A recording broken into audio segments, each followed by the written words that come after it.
নমস্কাৰ বন্ধু বান্ধৱীসকল, আহকচোন আজি মই তিলৰ চাটনিটো কেনেকৈ বনাওঁ তাকেই চাওঁ। ভিডিঅ'টো আপোনালোকে অকণো স্কিপ নকৰাকৈ শেষলৈকে চাব বুলি আশা কৰিলোঁ। তেন্তে আহকচোন ভিডিঅ'টো মাজলৈ। প্ৰথমে মই তিলখিনি ভালদৰে ধুই লৈ ৰ'দত শুকুৱাই লৈছোঁ।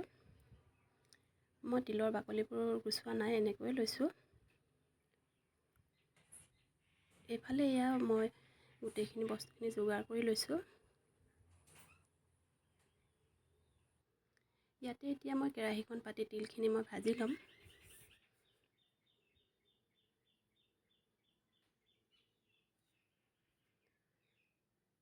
তিলখিনি বেছি ভাজিব নালাগে, এটা দুটা ফুটোতেই আপোনালোকে নমাই থ'ব। যদি বেছি ভাজ খায় চাটনিখিনি তিতা হৈ যাব পাৰে, সেয়ে কমকৈ ভাজি ল'ব।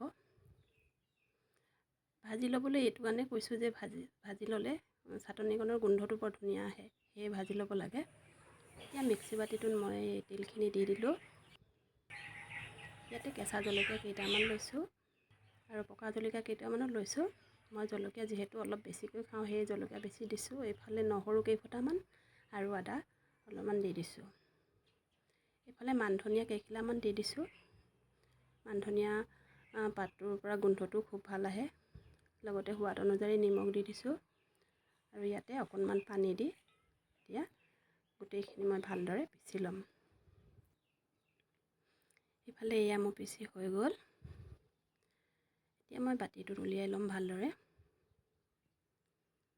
উলিয়াই লৈছোঁ, কিমান ধুনীয়াকৈ পিচ খালে দেখিছেনে?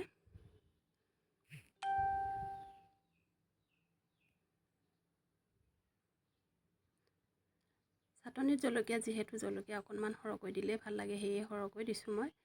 আৰু চাটনিখিনি হোৱাৰ পিছত আপোনালোকে মিঠাতেল অকণমান দি দিব, তেতিয়া খুব ভাল লাগে। ইফালে মোৰ চাটনি ৰেডি হৈ গ'ল, দেখিছেনে? বন্ধু বান্ধৱীসকল, মোৰ ভিডিঅ'টো চাই আপোনালোকে কেনে পালে বাৰু? যদিহে ভাল পালে তেন্তে লাইক কমেণ্ট কৰিবলৈ নাপাহৰিব। যিসকলে নতুনকৈ মোৰ ভিডিঅ'টো চাইছে তেন্তে প্লিজ ছাবস্ক্ৰাইব কৰি দিবলৈ নাপাহৰিব। তেন্তে আজিলৈ আহোঁ।